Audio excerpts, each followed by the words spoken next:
우리가 그 하나님의 부름을 받고 우리가 신앙생활을 하잖아요. 이 믿음의 생활을 하는데 우리가 믿음의 생활을 하는데 가장 중요한 이 변수들이 참 많아요. 많은데 그 중에서 가장 중요한 한 변수라고 말해도 모순이 안 되는 것이 하나님의 말씀이에요. 이 하나님의 말씀인데 하나님의 말씀이 우리한테 어떤 영향을 미치느냐, 결정적인 두 가지 영향을 미쳐요. 영향을 미치는데 그것이 첫 번째 뭐냐, 베드로전서 1장 24절에 보면 우리가 거듭나잖아요. 이 거듭나는데 거듭나게 하는 요소가 요한복음의 표현하고 달리 이 베드로는 뭐라고 이야기하느냐, 하나님의 말씀이 우리를 거듭나게 한다, 이렇게 이야기를 해요. 그래서 전체를 읽어보면 너희가 거듭난 것은 썩어질 씨로 된 것이 아니요 썩지 아니할 씨로 된 것이니 살아있고 항상 있는 하나님의 말씀으로 되었느니라, 이렇게 이제 되어 있거든요. 이 신앙생활 할 때 이 연수가 뭐 얼마나 오래됐느냐, 또 어떤 방법으로 신앙생활 하느냐 하나 뭐 그 여러 가지가 있겠지만 가장 결정적으로 일어나야 될 일은 거듭남이 있어야 돼요. 이 거듭남이 없으면 이거는 참으로 곤욕스러워요. 거듭남이 있어야 되고, 왜 거듭남은 중요하냐, 예수님이 직접 말씀하신 것은 거듭남이 없이는 천국을 볼 수 없습니다. 천국을 볼 수 없고 거듭남이 없이는 그 천국에 들어갈 수 없다 하는 것이 예수님의 말씀이에요. 여러분들 아주 신기한 거 하나 이야기할까요? 예수님께서 2000년 전에 이 땅에 오시면서 뭐를 가지고 오셨느냐, 천국을 가지고 오셨어요. 이 천국을 가져오셨거든요. 이 천국을 가져오셨는데 문제는 그 천국이 누구에게만 보이느냐, 거듭난 자들에게만 보여요. 너무나 놀라운 사실이죠. 또 그 천국을 누구만이 누릴 수 있느냐, 거듭난 자들만이 누릴 수가 있어요. 그런데 예수 그리스도의 이후 좀 많은 그런 역사가 흘렀는데 이 불행한 것은 뭐냐, 거듭나지 못한 사람들은 천국이 왔다는 사실을 아직 인지를 하지 못해요. 인지를 하지 못하고 그 천국에 대한 누림도 있을 수가 없어요. 그래서 줄곧 하는 것이 뭐냐니까 죽어서만 가는 그런 천국 자체를 생각하는 거예요. 그래서 이거는 아주 중요한 그런 요소예요. 그래서 어찌됐든 간에 정말 하나님의 나라가 이 땅에 도래했다 하는 사실을 아시기 바랍니다. 그 하나님의 나라가 온전하게 완성되어지진 않았지만, 가야 될 천국처럼 온전하게 완성되어지지 않았지만 그 천국 자체는 여전히 있고, 예수 그리스도 이후에 그 천국은 정말 이렇게 여전히 이 지상에서 존재한다 하는 그 사실을 봐야 되는데, 이게 안 되다 보니까 상당히 좀 문제가 된다는 그 이야기죠. 하나님의 말씀이 우리에게 두 번째 주는 아주 결정적인 게 있어요.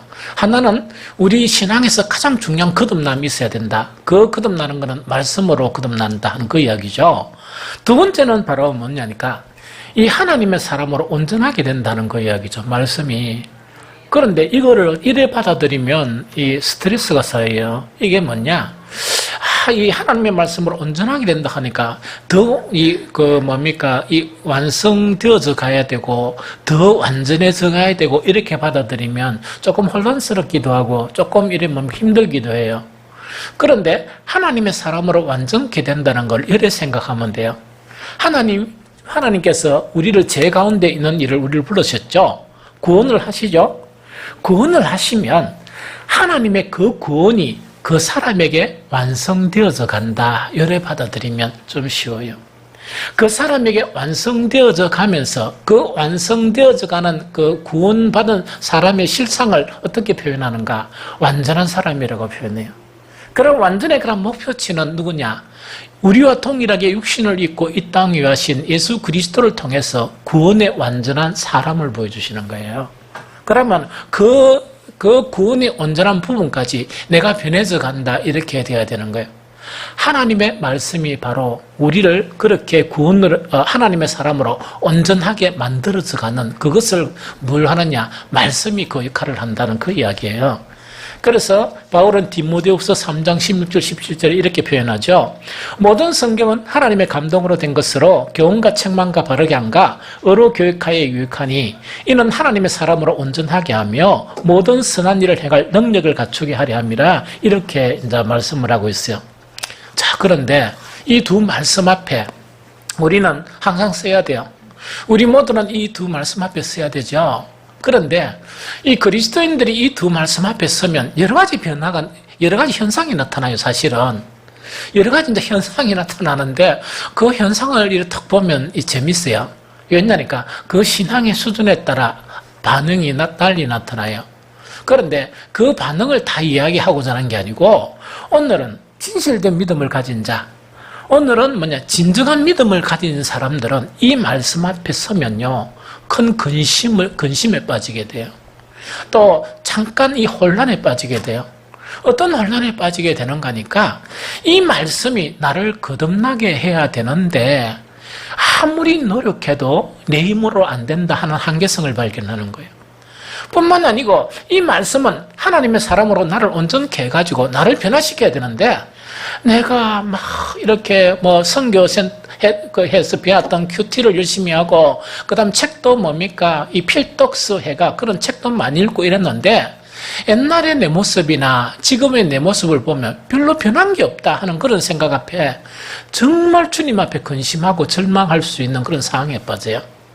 저는 이것을 어떻게 생각하느냐? 좋게 생각해요. 왜 우리 오늘 아침에 고난에 대한 부분도 우리가 이 관점이 다르죠. 주님의 관점에서는 특히 참믿음의 사람에게서 이 고난이라는 것은 뭐냐? 하나님의 한없는 사랑이 고난에 내포되어 있어요. 또 뿐만 아니고 우리가 말씀을 막 이래 듣는데 이런 말씀 앞에 아무런 고민이 없이 이 말씀을 받아들이는 사람이 있고 이 말씀을 보면서 막 이렇게 고민이 많고 이렇게 받아들이는 사람이 있다 그러면 저는 어떤 사람을 더 긍정적으로 생각하나? 고민하는 사람을 더 긍정적으로 생각해요. 이 말씀 앞에 너무나 속상하고 이 말씀 앞에 막 고민이 되고 하는 거 있죠. 이거는 자연적인 현상이에요. 왜 그런가? 그 이유를 설명할게요. 여기서 우리를 거듭나게 하고 우리를 하나님의 사람으로 온전케 하는 이것이 어디에서 나오느냐 하는 것 자체가 성경에서 이렇게 말씀해 주고 있거든요. 이거는 우리에게서 안 나옵니다. 우리에게서 안 나오거든요. 이거는 어디에서 나오느냐? 하나님에게서 나와요. 그럼 이건 어떤 말인가 하니까 이런 이야기예요. 아무리 우리가 작정하고 기도하고 성경을 올해 내년에는 한 성경을 5독을 해야 되겠다 해가지고 거듭나지 않는 사람이 성경 5독을 해가 거듭난다는 보장은 없습니다. 그 다음에 또 달리 이야기하면 성경 5독을 못하고 막 삶에 지쳐가지고 이렇게 설교 듣는 것만이 급급한데 그 사람이 거듭날 수도 있어요. 이게 신앙의 신비예요. 하나님만이 아는 우리 사람이 도저히 계산할 수 없는 하나님의 비밀한 그런 일들이에요.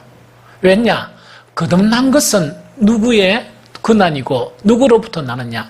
하나님에게로부터 난다는 그 이야기죠. 그래서 요한복음 1장 13절에 뭐냐? 하나님의 자녀가 되는 권세, 하나님의 자녀란 세상의 자녀에서 거듭난 사람을 하나님의 자녀라 그래요. 자, 다시 이야기할게요. 우리는 세상의 아들이었는데 예수 그리스도를 믿고 말씀을 통해서 우리가 거듭나면 그때는 우리의 신분이 변해요. 어떻게 변하나? 하나님의 자녀로 신분이 변해요. 성경에는 하나님의 자녀가 되는 것을 어떻게 이야기하느냐? 요한복음 1장 13절에는 이는 혈통으로나 육정으로나 사람의 뜻으로 나지 아니하고 오직 하나님께로부터 난 자들이니라. 거듭난 것은 하나님께 나요. 그러면은 왜 아까 이야기한 게 말씀을 막 묵상하기도 하고 말씀을 연구하기도 하고 또 말씀 생활을 하면서 왜 고민이 생기느냐? 이런 고민이 생겨요. 이것이 이 세상의 일것처럼 내가 한 만큼 결과가 나타나고 내가 노력할 만큼 결과가 나타나면 고민이 안 생기죠. 뭐 하면 됩니까? 노력하기만 하면 되거든요. 그러나 거듭나는 것은 말씀을 통해서 거듭나는 것은 뭐냐? 내 노력하고 관계가 없다. 또 내가 아무리 노력한다 손치더라도 내 힘으로나 내 의지로 거듭나게 할 수 없다. 거듭나는 것은 누구로부터냐? 하나님에게로부터만이 거듭날 수 있다는 그 이야기거든요. 그러니까 우리가 말씀 앞에 서면서 고민이 생긴 거예요. 말씀 앞에 막 서면서 많이 읽는 것만 하면 안 되고 안 되고 끊임없이 고민이 생기면서 그 고민이 하나님께 기도로 이렇게 성화되어져 가는 거예요. 주님 나를 불쌍히 여기달라. 내가 말씀 앞에 섰지만은 하나님의 능력이 아니고는 나는 아무것도 할 수 없는 존재이오니 하나님께서 나에게 은총을 베풀어 달라. 그 기도가 우리에게 필요한 거죠. 왜? 우리를 거듭나게 하는 것은 내가 말씀을 많이 듣고 내가 말씀을 많이 읽고 내가 말씀을 많이 연구했다고 거듭난다 그러면 그런 고민이 필요 없지만, 말씀으로 거듭나는 것은 분명한 사실이지만 그것 자체의 능력 자체는 하나님께로부터 오는 거거든요. 우리의 노력이 아니거든요. 그 다음에 두 번째 뭐냐? 하나님의 사람으로 온전하게 살아가는 거 있죠. 이거에 대해서 이 바울은 뭐냐니까, 처음에 율법 안에만 있었던 그런 바울이 예수 그리스도를 만나고 난 이후에 이 아마 아라비아 그런 사막에서 3년 동안 정말 율법 그 자체가 생명의 말씀으로 변하는데 정말 깊이 있게 하나님과 교제한 그런 시간을 가졌던 것 같아요. 그러면서 뭘 깨달았느냐? 이 한 가지 사실을 깨달은 거예요. 나는 심었고 아볼로는 물을 주었으되 오직 하나님께서 자라나게 하셨느니라 이야기죠. 오늘날 신앙의 문제에서 많은 문제가 어떤 문제인가 하니까, 목사들이요 설교를 잘하면, 또 설교를 효과적으로 준비하고 열정적으로 이렇게 설교를 하면 그 설교를 하는 것으로 사람이 변화되리라는 그런 기대를 하는 것 같아요. 그 기대는 정말 이 말씀 앞에 있으면 산산이 부서져 버려요. 안 됩니다. 절대로 안 됩니다. 우리는 지금 뭡니까? 이렇게 주일학교 교사나 중고등부 교사, 이렇게 대학부의 소그룹 리더들, 이런 분들이 없죠? 없는데, 만약 이런 분들이 이렇게 오해하는 것이, 뭘 오해하는 거니까? 내가 열심히 가르치면, 내가 열심히 가르치는 것으로 사람을 온전케 할 것이다. 이렇게 기대하는 거예요. 그럼 절망해요. 절망해요. 왜냐니까 열심히 가르치는 것하고 그 사람이 변화되고 온전하게 살아가는 것하고는 영역이 달라요. 그래서 바울은 참 편안하게 살았어요. 편안하게 살았다는 것은 열심히 안 살았던 건 아니에요. 복음을 전하는데 죽을 똥 살 똥 목숨을 걸고 복음을 전했는데 한 가지 분명한 사실 앞에서는 초연했어요. 그것이 뭐냐? 내가 죽을 똥 살 똥 복음을 전하더라도 이 사람을 세우는 것은 누구라고요? 하나님이시다. 이 사람을 세우는 것은 하나님이시고, 내가 이렇게 복음을 전하고 정말 아볼로가 딴 복음을 전하고 하는 것은 단지 씨를 뿌리고 물 주는 것에 불과하다. 그 사실을 깨달은 거예요. 그러니까 복음을 전하면서 그렇게 열심히 하면서도 늘 그 영혼들을 위해서, 그 교회를 위해서 기도할 수밖에 없었던 것은 뭐냐? 사람을 세우는 것. 이거는 하나님의 영역이에요. 하나님의 영역이에요.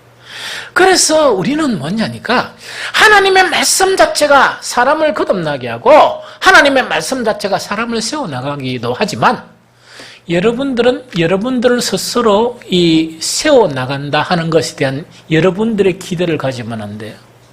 단지 말씀을 가까이 하고 말씀을 향해서 힘쓰고 애쓰는 일은 해야 되지만, 여러분들이 힘쓰고 애쓰는 것에 비례해서 세워지는 건 아니다. 이걸 알아야만이 말씀 생활을 할 수 있어요. 이걸 알아야만이 할 수 있어요. 이해가 되죠? 이건 아주 중요한 거란 사실이에요. 성경에 보면 이 교훈을 아주 결정적으로 우리에게 가르친 것이 바로 유대인들을 책망하는 것에서 이 교훈을 가르쳐요. 요한복음 5장 39절에서 40절에 보면 어떻게 이야기하는 거니까, 너희가 성경에서 영생을 얻는 줄 생각하고 성경을 연구하거니와 이 성경은 곧 내게 대해서 증언하는 것이니라. 그러나 너희가 영생을 얻기 위하여 내게 오기를 원하지 아니하는도다. 이 말씀이에요. 예수님은 이 교훈으로 뭐냐? 우리가 말씀에 붙들려 살고 말씀에 그런 지배당하면서 살지만은 하나님의 영역에 대해서는 우리가 어떻게 하지 말아야 될 것을 이렇게 말씀해 주고 있는 거예요. 유대인들은요, 자다가 일어나도 말씀이었어요. 정말 그 율법 자체는, 모세를 통해서 들려준 율법은 자기의 모든 삶이고 인생이라 생각했었어요. 그런데 그 모세의 율법에서 이야기하는 그리스도가 이 땅에 오셨는데 그 그리스도를, 천국을 보지 못했듯이 그 그리스도를 발견하지 못한 거예요. 좀 이해가 되죠? 이것이, 말씀은 가장 놀라운, 우리를 거듭나게 하고 온전한 사람으로 세우기는 하지만 말씀의 한계성이 뭐냐? 하나님만이 이런 귀한 일을 보이신다. 하는 것을 우리가 겸손하게 주님 앞에, 말씀 앞에 나아가는 것이 너무 중요해요. 자, 그러면 오늘은 본문 말씀은 뭐냐? 저도 이것 때문에 너무 고통하고 너무 고통한 거예요. 저는 뭐냐니까 초창기부터 지금까지 무엇을 많이 붙들었느냐? 말씀에 거의 몰입을 했었어요. 말씀에 몰입을 하고, 또한 제가 이 뭔가 이렇게 목회를 좀 늦게 시작하다 보니까 더 많이 말씀에 붙들렸어요. 왜냐니까 늦게 시작한 만큼 말씀을 더 이렇게 내가 연구를 하고, 정말 말씀 이 자체에 내가 붙들지 않으면 안 된다 하는 거, 그 다음에 설교하는 거 매우 중요하게 생각했었어요. 매우 중요하게 생각했거든요. 그러면서 아까 이렇게 했던 이 말씀들 앞에 내가 고민이, 하나님 앞에 한탄이 뭐냐? 주님, 내가 어떻게 해야 되겠습니까? 하는 것이 늘 한탄했었어요. 내가 무엇을 더 해야 됩니까? 이거는 어떤 한탄인가 하니까, 이 오늘날 시대가 너무나 흉흉한 시대죠. 이거는 뭐 정치나 경제나 사회나 외교가 흉흉하다는 게 아니고, 영적으로 살아가는 믿음의 사람들에게서는 정말 가시밭길과 같은, 너무나 믿음을 지키기 힘든 그런 시대가 오늘 그런 시대예요. 그러면은 교회가 작든 크든 정말 이 빛과 소금 교회에 속한 우리 노년층이나 이 갓난 아이에 이르기까지, 태중에 있는 아이에 이르기까지 영적인 책임은 누가 져야 되느냐? 제가 져야 돼요. 사실은 제가 져야 되거든요. 또 이것을 대신할 수 있는 사람도 없고, 이 영적인 책임 앞에서 도와줄 사람도 아무도 없거든요. 얼마나 외롭겠어요. 얼마나 마음이 두렵고 얼마나 마음이 외롭겠어요. 그러다 보니까 힘쓰고 애써서 설교 준비하고, 힘쓰고 애써서 또 막 설교를 하고 이렇거든요. 그런데 이 세파들 속에 이 흉흉하게 정말 이 믿음 자체가 정말 이 세상을 뚫고 계속 믿음이 강하게 이렇게 나아가야 되는데, 뭐 솔직하게 제가 보기에는 뭐냐? 그런 모습이 안 보이는 거예요. 그래서 이 세상 풍조로 뭔가 밀려가는 듯한, 그러니까 이 목사가 막 기도하고 힘쓰고 설교한다 그러면 이렇게 막 파도가 뭡니까? 세상 풍자가 오면 그래도 그 파도를 넘으면서 앞으로 전진하고 나아가는 그것을 기대했는데, 내가 느끼는 것은 뭐냐? 그렇게 나아간다는 생각이 없이 뭔가 밀리고 있는 것이 아니냐 하는 그런 두려움이 있죠. 그러다 보니까 목사가 주님 앞에 한탄하는 거는, 주님, 무엇을 더 해야 됩니까? 주님, 무엇을 내가 더 해야 됩니까? 무엇을 어떻게 해야 이런 흉흉한, 정말 이렇게 큰 파도가 밀려오는, 세상의 풍조가 밀려오는 이런 것 속에서 우리 성도들의 믿음의 그런 정말 이렇게 항해가 이 큰 파도들을 넘어서 앞으로, 주님 앞으로 나아갈 수 있게 하느냐, 그것이 큰 이 문제였었어요. 그러면서 또 뭐냐? 그래, 바울이 고백했던 것처럼 나는 물 주는 거고 씨 뿌리는 이밖에 할 수 없고 다 하나님의 영역이다 이러니까 또 마음이 너무 편해지는 거예요. 어떻게 편해지냐? 설교만 이렇게 하면 되지 뭐. 또 주어진 시간에 기도만 하면 되지. 하나님 알아서 하세요. 뒤 편하죠 이러니까. 그런데 또 마음이 그렇게 편할 수 있습니까? 또 이렇게 여러 가지 모습들을 보면 뭡니까? 마음에 불불 이렇게 이 불 붙는 것 같아가 또 그렇게 안 되는 거예요. 그러면서 주님 가르쳐 주십시오. 어떻게 해야 말씀을 통해서 이 사람들의 믿음이 더욱더 이렇게 강화되어져 갈 수 있습니까? 이 믿음을 통해서 이 사람들이 정말 이 세상을 이길 수 있는 그런 믿음, 주님이 보시기에 인정할 수 있는 그런 믿음으로 이끌려져 나갈 수 있겠습니까? 하는 그 고민을 수차례 하던 끝에 아침에 막 이렇게 새벽에 말씀을 묵상하면서 이 누가복음 8장 15절을 탁 읽은 거예요. 이걸 묵상한 거예요. 뭐 숱하게 씨 뿌리는 비유 있죠. 숱하게 했지만 그 아침에는 아마 이런 것 같아요. 하나님께서 정말 이렇게 뭡니까? 이 속이 상해가지고 막 기도하니까 뭔가 이렇게 쫙 비춰준 것 같아요. 조명하신 것 같아요. 이게 뭐냐? 하나님의 말씀이 사람을 변화시키고 거듭나게 하는데 전적으로 하나님의 그런 능력으로 그 일을 하지만 사람이 할 수 있는 부분도 있다 하는 가르침을 가르쳐 주신 거예요. 즉 하나님께서 거듭나게 하시고 하나님께서 사람을 세워가지만 사람도 해야 될 일이 있다. 즉 우리는 이것을 열심히 하고 기도하면 정말 하나님이 일하시는데 우리가 이 편성되어서 이런 놀라운 역사가 일어날 수 있다 하는 그 해답을 누가복음 8장 15절을 통해서 이렇게 다시금 한번 새롭게 된 거예요. 다시 읽으면 뭐냐? 좋은 땅에 있다는 것은 착하고 좋은 마음으로서 말씀을 듣고 지켜 인내로 결실하는 자기라 이렇게 되어 있습니다. 그럼 이거는 뭐냐? 말씀은 전적인 능력으로, 말씀을 통해서 하나님의 능력으로 사람을 거듭나게 하고 하나님의 능력으로 사람을 자라게 합니다. 그런데 하나님의 일뿐만 아니고 사람의 일도 남겨져 있다 하는 것에 대한 교훈이었어요. 세 가지 교훈인데 어떤 교훈이냐? 사람이 말씀을 통해서 말씀과 생활에서 살 수 있는 게 뭐냐? 착하고 좋은 마음으로 말씀을 들어야 한다. 첫 번째요. 첫 번째 뭐냐? 설교를 들을 때마다 착하고 좋은 마음으로 말씀을 들어야 한다. 이것이 첫 번째 우리 사람이 해야 될 거예요. 두 번째 사람이 해야 될 것은 뭐냐? 들은 말씀을 지켜라. 이것이 두 번째 교훈이에요. 세 번째 교훈은 뭐냐? 인내함으로써 결실을 맺어야 한다. 이 세 가지 교훈이에요. 그럼 이거를 갖다가 좀 쉽게 좀 설명을 해드릴게요. 제일 첫 번째로 바로 뭐냐? 착하고 좋은 마음으로 말씀을 듣는다는 게 뭐냐? 이게 아주 중요합니다.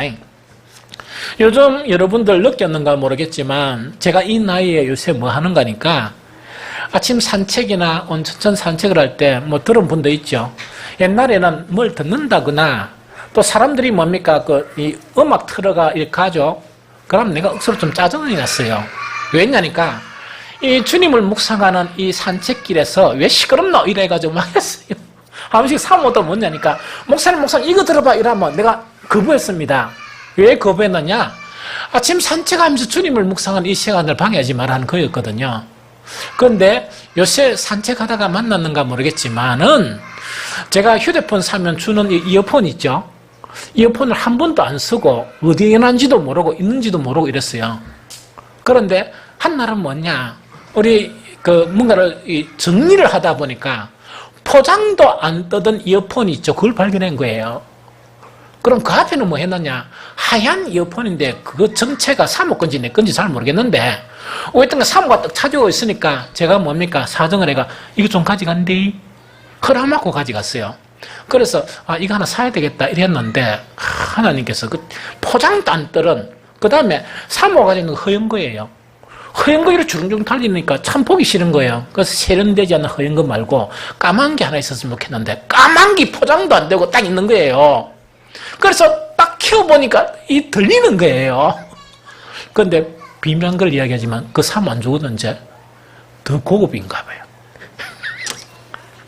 그래서 딱 떴고 요즘은 뭐냐? 제가 산책을 나갈 때마다 그거부터 찾아요. 그거부터 찾아가 뭐 하는 거니까 새로운 찬양이 뭐냐? 새로운 찬양이 뭐냐 하는 그것을 늘 듣고 이렇게 합니다. 지금은 모르겠고 내년부터는요. 여러분들이 못 부르는 새로운 찬양을 제가 부를 거예요. 요새 내가 부단히 연습을 해요. 요새 뭘 연습한 줄 압니까? 선교단체 중에 그래도 찬양하면요. 제가 별로 선호하지 않지만 YM이에요. YM 찬양은 아들 멋져요. 그 엇박자 나는 거 있죠? 내가 계속 듣고 있습니다. 뭘 하느냐? 내년부터 여러분들을 가르치려고. 한 곡씩 가르치려고. 그래서 오늘은 원래 하나님의 숨결이 하는 거 있죠. 그걸 같이 부르려 하다가 제 수준이 문제되는 게 아니고 죄송하지만 여러분들 따라 부르겠나 싶어가 시험 듣까 싶어가 안 부르고 보슬이한테 부탁을 해볼까. 왜냐니까 주일날 지 찬양 시간에 그런 걸 좀 하게 이렇게도 여러 가지 생각을 했거든요. 그러나 내년부터는 여러분들이 듣지도 못한 부르지도 못한 새 노래를 하나님께 부를 거예요. 제가 왜 그렇게 하느냐니까 우리 예배가 회복이 안 되면 안 된다. 우리 예배가 회복이 안 되면 안 된다. 이 시대에서 예배가 회복이 안 되면 살아남을 수 있는 영혼은 없다 하는 것이 내 결론이었어요. 그래서 끊임없이 계속 기도하면서 하나님 예배를 회복해 주십시오. 이걸 기도하는 거예요. 그런데 여러분들 오해하면 안 돼요.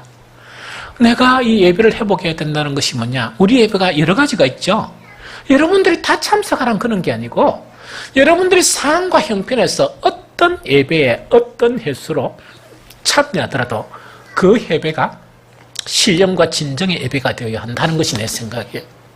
하나님 그것을 회복해 주십시오. 그 예배를 회복해 주십시오는 그 이야기거든요. 예배에서 가장 중요한 게 하나님의 임재를 확보하고 가장 중요한 게 선포되는 하나님의 말씀을 통해서 여러분들이 거듭나는 건 다 거듭났겠지만 여러분들이 하나님의 사람으로 온전케 되어지는 거예요. 말씀 안에서 주님을 경험하고 또 주님 안에서 말씀을 경험하고 여러분들의 영혼이 바뀌어져 나가는 거예요. 이 무슨 말이겠죠? 그런 관점에서 오늘 가르치는 첫 번째가 뭐냐? 여러분들 예배 참석해서 말씀을 들을 때 어떻게 하느냐? 착하고 좋은 마음으로 말씀을 들으라. 이것이 예수님 가르친 것. 다시 이야기할까요? 착하고 좋은 마음으로 말씀을 들어야 한다는 그 이야기입니다. 제가 이거를 가지고 이 묵상을 했습니다. 주여, 착하고 좋은 마음이 무엇입니까? 이걸 묵상한 거예요. 착하고 이 좋은 마음이 무엇입니까? 이걸 이제 묵상한 거예요. 그런데 아까 유대인들이 뭡니까? 말씀을 막 연구하고 공부했지만 말씀의 주인공이신 예수 그리스도가 이 땅에 오실 때 그 예수 그리스도를 거부해버렸습니다. 그때 예수님이 왜 너희가 말씀 자체를 이렇게 열심히 공부를 했는데 왜 말씀의 주인공인 나를 너희가 믿지 못하느냐? 그 이유를 설명하면서 어떻게 설명하느냐? 누가복음 5장 43절에 이르되 있습니다. 너희가 서로 영광을 취하고 유일하신 하나님께로부터 오는 영광을 구하지 아니하니 어찌 나를 믿을 수 있느냐? 이 이야기입니다. 좋은 마음 이야기할게요. 자, 좋은 마음 이야기할게요. 이제요, 우리 마음을 우리가 너무 잘 알잖아요? 우리 마음을 너무 잘 알면 정말 하나님의 말씀을 통해서 우리가 하나님의 사람으로 온전케 되어지고 또 예배에 같이 참여한 우리 요새 새가족들이 참 많죠. 그 사람들이 우리 예배를 배움으로써 그 사람들이 거듭나게 돼요. 그렇게 될 수 있는 비결 자체가 먼저 믿었던 우리가 예배 자리에 참석하면서 하나님의 말씀을 들을 때 좋은 마음으로 말씀을 들어야 된다는 거예요. 이때 좋은 마음은 어떤 마음이냐? 세상의 영광은 버리고 오로지 하나님으로부터는 그 영광을 바라보면서 말씀을 들으라, 그 이야기입니다. 여러분들, 우리가 이 세상에 살기 때문에 항상 이 세상에 복닥거리면서 우리의 그런 일이나 비즈니스나 또는 사업이나 여러 가지 직장이나 아들 키워하는 거나 여러 가지가 마음에 가득하게 돼요. 그것이 이제 얽매이는 본 주소가 뭐냐니까 세상 영광이에요. 혹시 우리가 가지고 있는 이 세상 영광을 잊어버릴까 싶어가 그 마음이 가득한 거예요. 주님의 말씀 앞에 놓을 때 그것은 좋은 마음이 아니에요. 그러면 그것을 갖다가 세상에 살 때는 그것으로 산다 손치더라고. 예배의 자리는 나올 때 말씀 앞에 설 때는 그걸 좀 버리세요. 버리고 주님, 이 시간만은 이 세상 영광을 버리고 나는 하나님으로부터는 그 영광만 바라보게 해달라 한다는 간절한 기도가 여러분들 속에 나타나야 돼요. 이것을요, 정말 뭐냐니까, 그 구약에 보면 어떻게 표현했느냐? 구약이 얼마나 예배가 철두철미했습니까? 구약이 얼마나 율법으로 살려고 사람들이 노력했습니까? 그러나 실제 안 나타났거든요. 그 원인을 이야기하면서 시편 119편 1절에는 뭐라고 표현하냐? 여호와의 증거를 지키고 전심으로 여호와를 구하는 자는 복이 있도다. 자, 봅니다. 하나님 말씀 앞에 설 때요, 여러분들 세상에 여러 가지 할 일도 많고 세상에 그석거리도 너무 많죠. 그거를 예배 드릴 때는 하나님의 말씀 앞에 설 때는 그걸 갖다가 마음 밖에서 내쫓으세요. 그러면서 온전히 누구를 구한다고? 하나님의 얼굴만 구하고 하나님만 구하는 마음으로 말씀을 듣게 되면 하나님의 놀랍고 신비한 방법으로 그 말씀을 들은 말씀이 많은 사람을 거듭나게 하고 뿐만 아니고 그 말씀이 우리를 세워나가요. 이런 여러분들이 되시기를 축복합니다. 아모스 5장 6절에도 동일하게 이야기합니다. 수백 이런 말씀이 너무 많아요. 아모스 5장 6절에 뭐냐? 너희는 여호와를 찾으라. 그리하면 살리라. 그렇지 않으면 그가 불같이 요셉의 집에 임하여 멸하시리니 베들에서 그 불들을 끌 자가 없으리라. 즉 뭐냐? 우리가 예배 자리에 나올 때는 여호와를 찾아야 돼요. 하나님을 찾아야 돼요. 하나님을 구해야 된다는 그 이야기죠. 여러분, 르호보암이 누굽니까? 위대한 대왕 솔로몬의 아들이죠.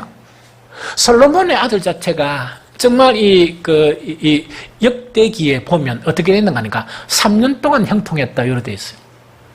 왕이 된 지 3년 동안 형통했다. 왜 3년 동안 형통했느냐? 3년 동안에는 다윗처럼 솔로몬이 형통할 때처럼 흉내를 냈다는 이야기입니다. 그런데 르호보암 자체가 뭐냐? 3년이 지나고 난 다음에 쇠퇴의 길을 걷기 시작했어요. 아주 쇠퇴의 길을 걷기 시작했거든요. 그럴 때 성경이 어떻게 되어 있느냐? 이렇게 되어 있어요.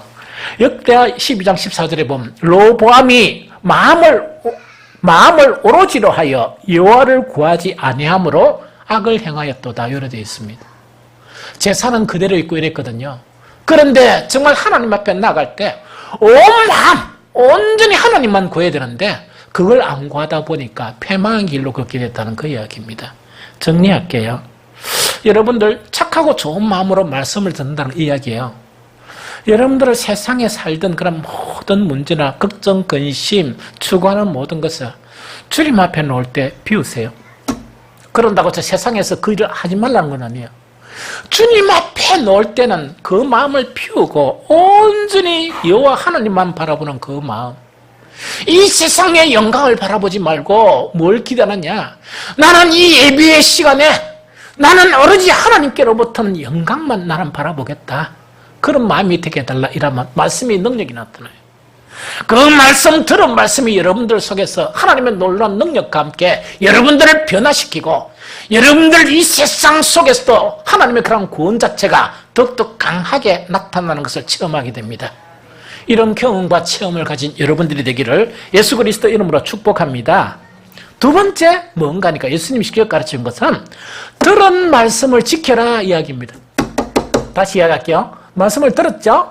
들었으면 그 말씀을 지켜라 이야기거든요. 이걸 좀 쉽게 설명할게요. 이건 이 이야기입니다. 이게 쉽게 설명할게요. 누구든지요, 어쨌든 간에 막 찬양을 막 부르고, 그 다음에 기도하고, 이 말씀 시간에 설교를 딱 들으면, 정말 세상 사람이 아니다 하면은, 아하, 용기가 생겨요. 아, 나도 되겠구나. 나도 이 말씀대로 살겠구나. 용기가 생깁니다. 용기가 생기는데, 문제는 뭐냐니까 그 용기가 생겼다는 것은 말씀이 내 마음속에서 어떤 역사가 일어났다는 이야기거든요. 여기서 해야 될 것은 뭐냐? 교회를 떠나더라도 교회 문 밖에 가더라도 이 말씀을 내 마음에 지켜야 될 능력이 있어야 돼요. 누구의 능력요? 우리의 능력이 있어야 돼요. 그런데 문제는 예수님의 그런 비유를 들어보면 말씀을 어떻게 빼앗기느냐? 아, 이렇게 막 예배 시간이 있을 때는 왜 되는가 하니까 이 말씀 되겠구나 생각이 듭니다. 옛날에 아이들 그 수영회를 갖다가 기도원에서 하죠. 기도원 하면 첫날 좀 어렵다가 둘째 날부터 막 역사가 일어나요. 마칠 때 딱 되면 뭐라 하는가 하니까 청년들 대부분이 세상 가지 맙시다. 여기가 좋사오니 여기 삽시다. 이런 고백들을 막 해요. 그럼 어떻단 말입니까? 아하, 됐구나. 왜냐니까 세상에 안 내려가고 기도원에서 뭐 밥은 좀 거시기 하지만 주는 밥 먹고 찬양하고 기도하고 온전히 말씀 들으니까 자신감이 생겨요. 그런데 다 그 말씀을 지키는 사람이 안 돼요. 세상에 딱 내려오니까 어떤 일이 벌어집니까? 고난과 어려움이 탁 닥치죠? 고난과 어려움이 닥치면 가장 신속하게 빼앗기는 것이 뭐냐? 그 말씀을 들었던 말씀을 빼앗겨 버립니다. 너무 신기하죠? 말씀을 빼앗겨요. 그러다 보니까 그 말씀을 내 마음에서 지키지 못하고 고난과 어려움 앞에서 말씀을 다 잃어버리고 그 원래 상태로 바뀌어버려요. 두 번째 어떤 사람이냐? 예수님이 말씀하신 것처럼 세상 살아갈 염려가 딱 생기고 또한 돈을 버는 그런 유혹이 있죠. 유혹이 딱 생기게 되면 그 두 가지는 항상 말씀을 빼앗아 버려요. 그러면 예수님께서 말씀하신 들은 말씀을 지켜라 하는 그것은 뭐냐? 이 세상의 고난으로부터, 이 세상의 걱정, 근심으로부터, 이 세상에 살아가면서 재리의 그런 유혹, 돈 버는 유혹으로부터 말씀을 지켜야 한다. 고난이 있더라도 그 고난을 당하면서도 말씀을 지켜야 되고 뿐만 아니고 이 세상 근심, 걱정이 있더라도 그거는 주님 앞에 맡기면서 말씀을 붙들고 지켜야 되고 또한 돈을 벌더라도 이것이 전목적이 되지 않고 말씀은 지켜야 한다는 이야기입니다. 그렇게 하면 어떤 역사가 일어나느냐? 들은 말씀 자체가 하나님의 놀라운 능력이 임해서 여러분들을 변화시킨다는 그거입니까? 그걸 가르쳐주고 있는 거예요. 세 번째 뭐냐니까 인내함으로 결실을 맺어야 한다 하는 요 이야기입니다. 여러분들요, 말씀을 들었다 해가지고 금방 결실이 맺어지면 얼마나 좋겠습니까? 제가 수차례 이래 고백을 했죠. 어떤 고백이냐니까 옛날에 좀 젊었을 때 저한테 좀 채시니까 채불다고 좀 많았어요. 그러니까 평소에 잘 참다가 한 번 있으면 참다 폭발하는 거예요. 내가 뭘 깨달았나 하니까 늘 이야기했죠. 그런 일이 있을 때마다 화를 내지 폭발은 왜 하노? 이야기였습니다. 그럼 화를 낼 때마다 다 뭉치보니까 폭발한 것이 뭡니까? 화를 낼 때마다 다 이렇게 합해보면 요만밖에 안 되는데 잘 참다가 폭발하니까 이만한 거예요. 그게 너무 싫었어요, 사실은. 그게 내한테 너무 싫은 거예요. 그러면서 아침에 큐티를 하면서 어떤 말씀 앞에 내가 막 무너졌냐고 하니까 이 마음을 지키는 자는 성을 빼앗는 자보다 더 큰 자고 뭐 이런 말씀이 있죠. 그 말씀을 딱 보면서 주님, 나는 왜 이렇게 채씨 가문에서 태어났습니까? 채씨 가문 딴 거 싫은 게 아니고 왜 채씨의 독특한 그런 부분이 내 안에 있습니까? 그게 너무 싫었던 거예요.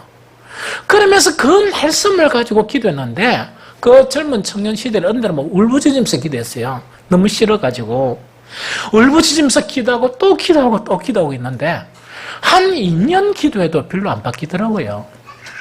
그게 말씀을 통해서 이 변해 나가는 열매가 맺히는 것 자체가 저 그때 가장 많이 구한 건 온유한 마음이었어요. 주님처럼 온유한 마음을 갖게 해달라 이거 있죠. 이 온유한 마음. 왜냐니까 이 마음이 너무 중요한 거예요. 내한테는 절실했던 거예요. 그런데 그렇게 기도하면서 한 4년, 5년 되니까 바뀐 거는 뭔 줄 압니까? 옛날에는 한 달에 한 번씩 폭발했으면 이게 한 2달에 한 번씩 폭발하고 또 폭발한 정도가 좀 줄었다. 이거밖에 없었어요. 그러면서 또 시간이 지나니까 한 달에 한 번씩 폭발하던 것이 석 달에 한 번씩 폭발하면서 조금 줄었다. 지금은 안 하는 것 같아요. 지금 책을 기억이 별로 없네요. 그죠? 많이 줄었어요. 많이 줄었거든요. 결실을 맺는 거, 이 말씀을 가지고 결실을 맺는 거는 얼마나 인내의 기도가 필요한 줄 압니까? 인내로 결실한다는 것은 뭘 의미하는 겁니까? 들은 말씀을 가지고 해야 될 게 한 가지가 있어요. 그 해야 될 것을 가장 잘 표현한 사람이 바울이에요. 고린도서 9장 27절에 보면 뭐라고 얘기하느냐? 내가 내 몸을 쳐서 복종하게 하면 내가 남에게 전파한 후에 자신이 도리어 버림을 당할까 두려워함이로다. 여기서 인내함으로 결실을 맺는다는 것은 뭐냐? 말씀을 들었죠? 좋은 마음으로 말씀을 들었죠? 이 세상 나아가면서 이 세상 염려나 근심이나 환난이나 혹은 재물의 유혹에 말씀을 안 빼앗겼죠?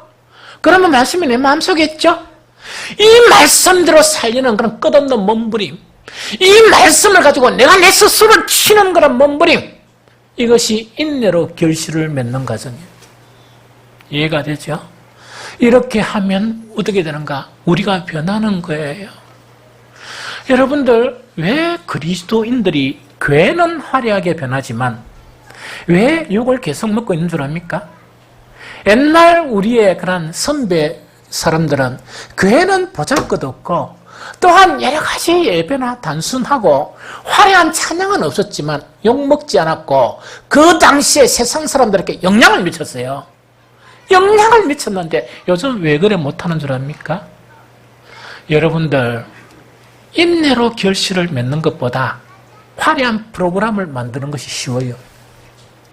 또 돈 있는 사람들이 교회에 있으면요, 자기를 쳐서 하나님의 말씀 앞에 인내로서 복종시키는 것은 너무나 어렵고 돈을 내놓고 건물을 짓는 것은 너무 쉬워요.